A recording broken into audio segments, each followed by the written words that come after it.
Ketchum, Idaho. November 1958. Late afternoon.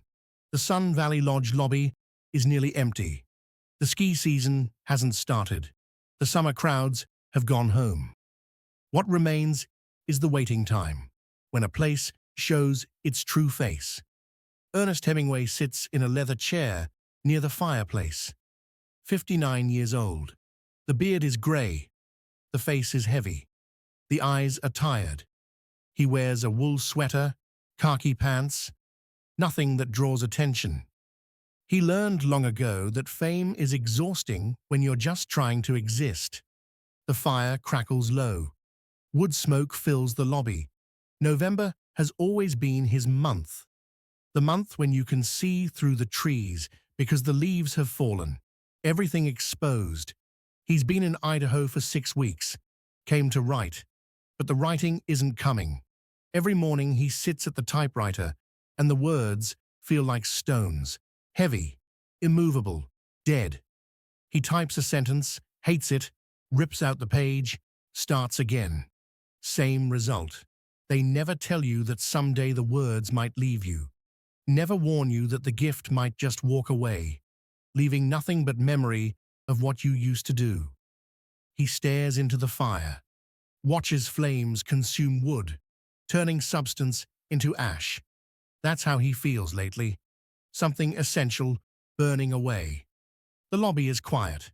A desk clerk shuffles papers. Outside the windows, afternoon light is already fading. In Idaho in November, darkness comes early. Then someone approaches. He senses her before he sees her. The careful footsteps, the hesitation. He's felt this approach 1,000 times. Fans wanting autographs, wanting to tell him how much his books meant. He's grateful, but some days he wants to be left alone. He doesn't look up. Maybe she'll pass by. But she stops beside his chair. He looks up slowly. She's elderly, late 60s, maybe 70. Grey hair pulled back, long wool coat, dark blue. Practical shoes. The kind of woman who stopped worrying about appearance years ago. Her face is lined with the particular geography of a long life. Not laugh lines, grief lines. She's holding a book, his book. For Whom the Bell Tolls.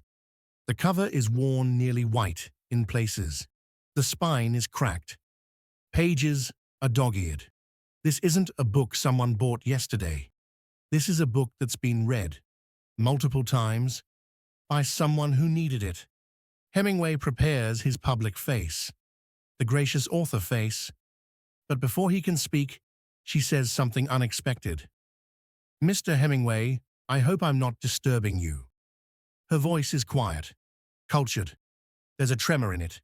Age or nervousness, or both. "Not at all," he says, which is a lie, but a kind one. She doesn't thrust the book at him, doesn't ask for an autograph, just stands there, holding it against her chest like something precious. "I read this to my husband," she says, "before he died." The lobby gets quieter. The fire crackles once, then settles. Something shifts in his chest. "I'm sorry for your loss," he says, and means it. She nods slowly. 3 years ago, cancer. 11 months from diagnosis to the end. She says this matter-of-factly, not seeking pity, just stating truth. "This is what happened. This is what my life contains." He couldn't read any more by the end, she continues. His eyes were going. The pain made it hard to concentrate, but he could listen. "So every evening, I'd sit beside his bed and read. 2 hours, sometimes 3, whatever he could manage." Hemingway says nothing, just listens. "We read Dickens, Twain, some Fitzgerald, but this one," she holds up the book, "this was his favorite. We read it twice. Once in spring, when he could still sit up. Once in September, when he couldn't. The second time, I had to stop every few pages because I was crying too hard. But he'd always say, 'Keep going, Margaret. I need to know what happens.'" She smiles slightly, a sad smile. The smile of remembering something beautiful and painful simultaneously. He knew what happened, she says. We'd already read it. But I think he just wanted to hear the words, wanted to hear my voice, wanted to not be alone with his fear. Hemingway feels his throat tighten. Your book gave us something to share in those last months, she says. Something bigger than the room, bigger than the illness. It gave us Spain, and mountains, and people fighting for something that mattered. Somewhere to go when we couldn't leave the bedroom. She pauses, looks down at the book. When she looks back up, her eyes search his face. May I ask you something, Mr. Hemingway? Of course. Who reads to you? The question lands like a stone in still water. Hemingway stares at her.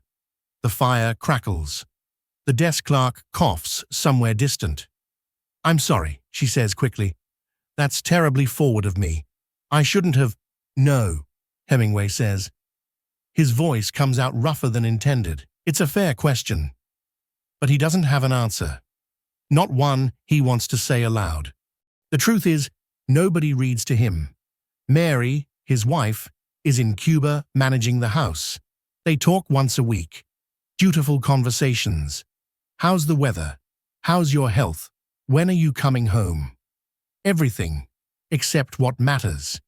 His sons are grown, scattered, living their own lives. They call on his birthday, send Christmas cards, love him from a safe distance. His friends are few now.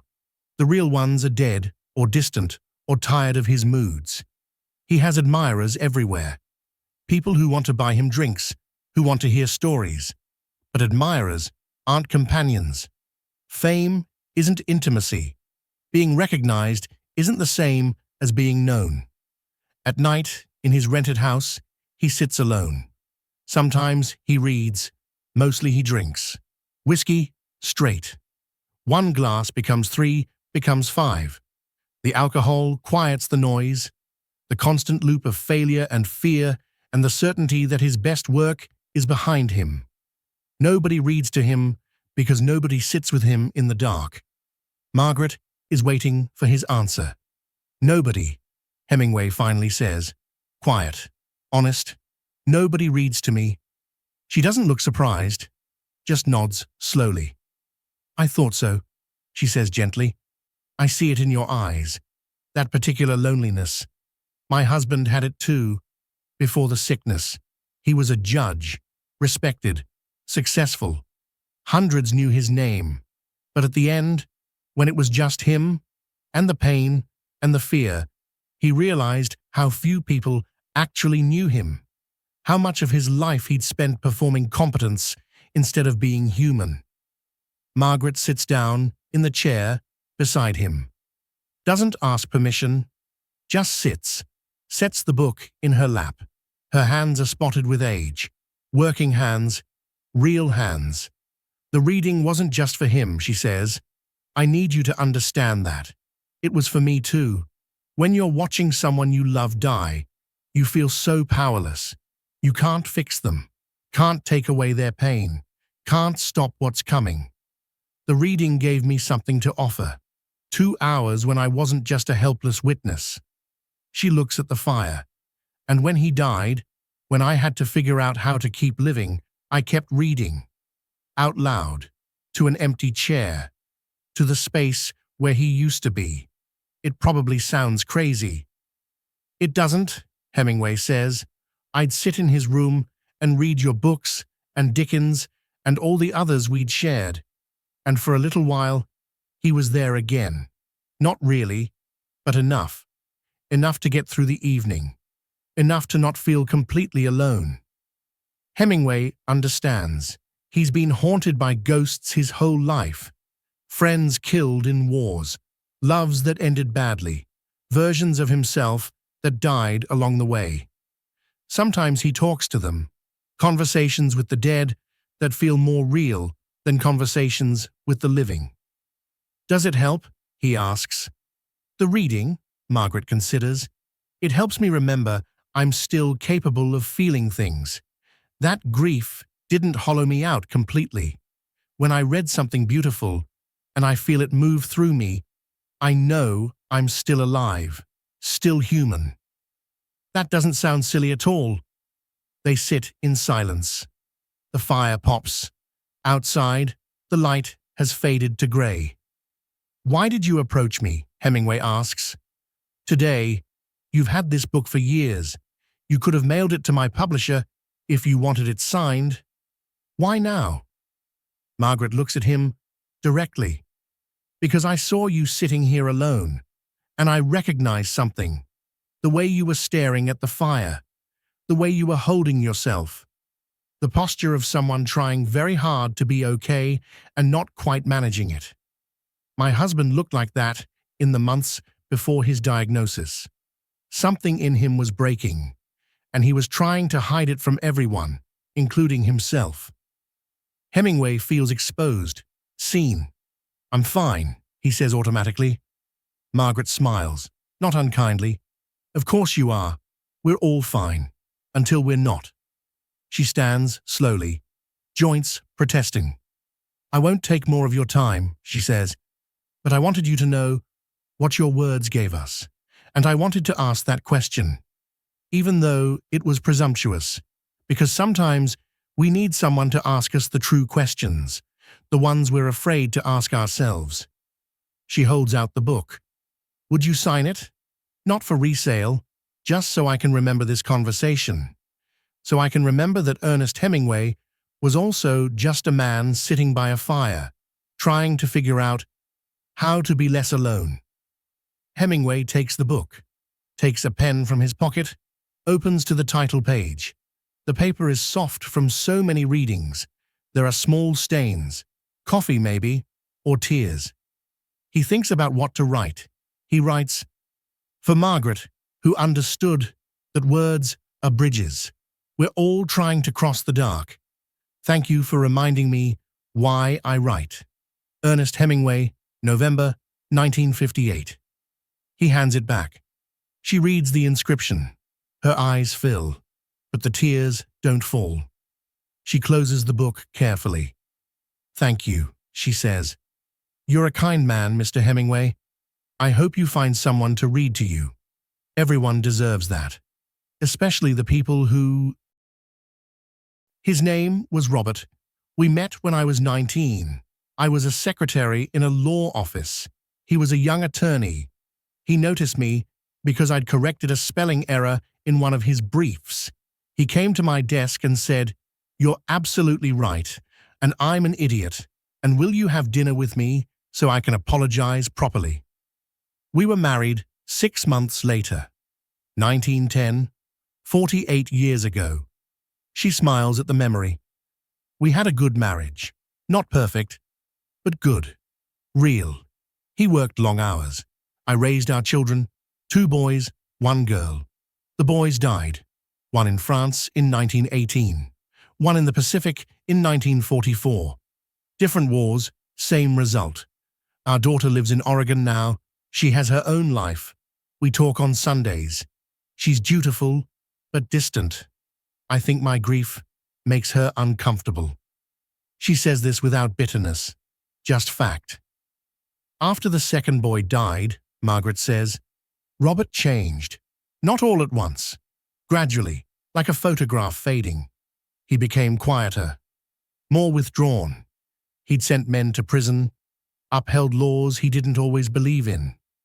And after losing both our sons, I think he started questioning whether any of it mattered, whether justice meant anything in a world that killed boys in wars. Hemingway understands. He's questioned meaning his entire life. When he got sick, Margaret continues, when we knew it was terminal, he didn't fight it. Not really. He went through treatments because I asked, because I wasn't ready to let go. But he was tired of performing strength, tired of pretending he had answers. The food arrives, roast chicken for him, salmon for her.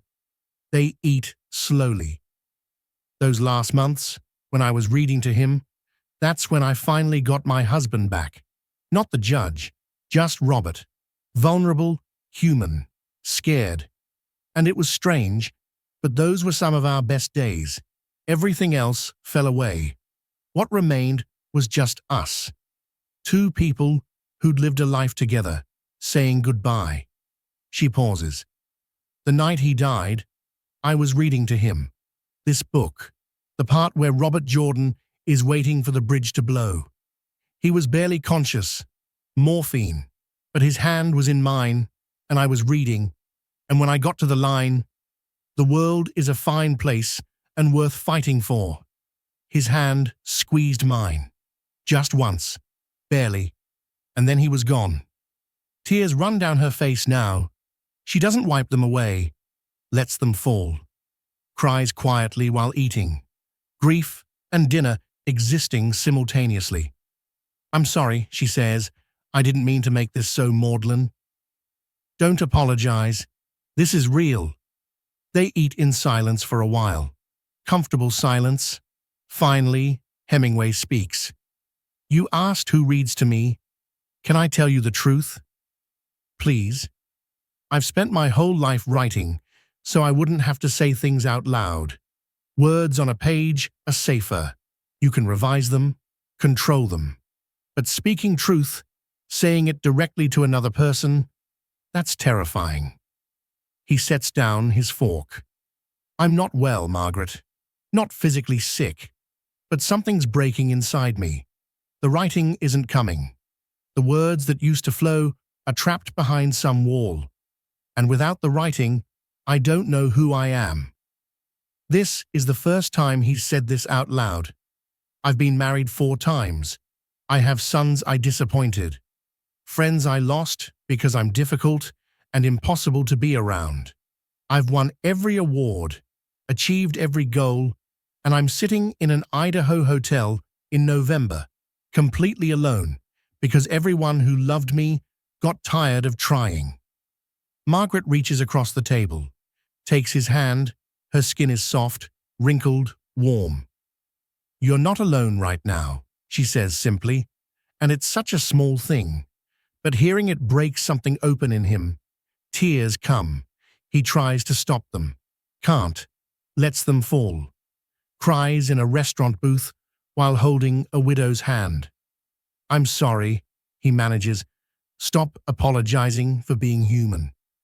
They sit like that until his tears stop, until he can breathe normally, until the storm passes. "My husband told me something a week before he died," Margaret says. "He said, 'Margaret, I'm most proud that you loved me when I was weak.' That's when love matters.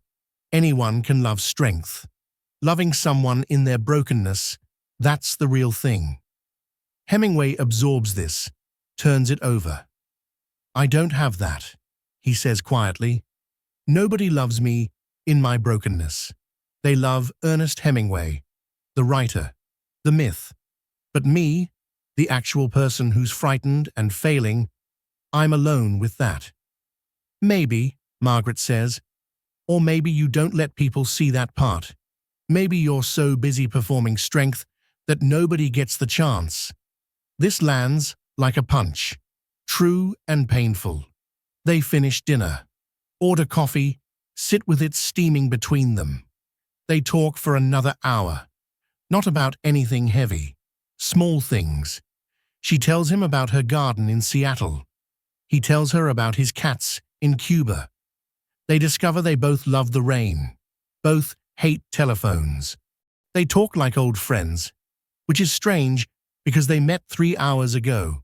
But sometimes loneliness recognizes loneliness, and walls come down fast. Eventually, Margaret looks at her watch. "It's late. I should go. Early bus tomorrow." They walk back through the lobby. The fire has burned down to embers. The lodge is quiet. Outside, Idaho is dark and cold. At the elevator, Margaret turns to him. "Thank you, Ernest, for dinner, for listening, for letting me see the real person. Thank you for approaching me, for asking the question." They stand there awkwardly, She makes the decision, steps forward, embraces him. Not romantically, just humanly. One lonely person holding another. Find someone to read to you, she whispers. Don't wait until it's too late. She steps back. The elevator arrives. She gets in. Waves once. The doors close. Hemingway stands there for a long moment, then walks to his room, sits on the edge of his bed, doesn't turn on the light, just sits in the dark. He thinks about Robert, the judge, dying while his wife read about bridges in Spain. Thinks about Margaret, reading to empty chairs. Thinks about the question, who reads to you? Nobody. The answer is still nobody. One dinner with a kind stranger doesn't change that. Tomorrow, she'll be on a bus to Seattle, and he'll still be alone in Idaho, staring at a typewriter that won't cooperate. But something has shifted, some small thing.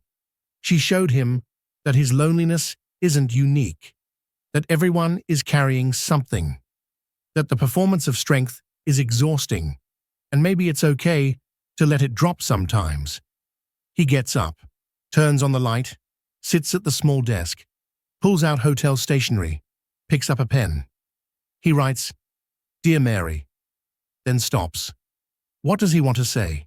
He writes, "I met someone today who reminded me why I write. To build bridges, to help people feel less alone. I think I forgot that. Forgot that words matter because loneliness matters, because we're all trying to cross the dark, and sometimes a story is the only light we have." He writes, "I'm not well. Not sick, but not well. Something's breaking. I know I'm difficult. I know I push people away, but I'm trying." He writes, "Come to Idaho when you can, or I'll come home. But let's sit together. Let's read something out loud. Let's remember what it was like when we were just Ernest and Mary, before all the rest of it." He signs it, folds it, puts it in an envelope. Tomorrow, he'll mail it. Tonight, he sits with the small, fragile hope that maybe it's not too late. In November 1958, in a hotel lobby in Idaho, two lonely people found each other for a few hours, shared a meal, shared their grief, built a small bridge across the darkness. It wasn't enough to save Ernest Hemingway. Some things can't be saved. But it was enough for one evening, enough to remind him why he started writing in the first place, to make people feel less alone. Margaret kept the signed book for the rest of her life. When she died in 1973, her daughter found it while sorting through belongings, read the inscription, cried for the mother she didn't know how to comfort, understood too late that everyone is lonely sometimes. The book was donated to a library, checked out by strangers, just another worn copy with a mysterious inscription.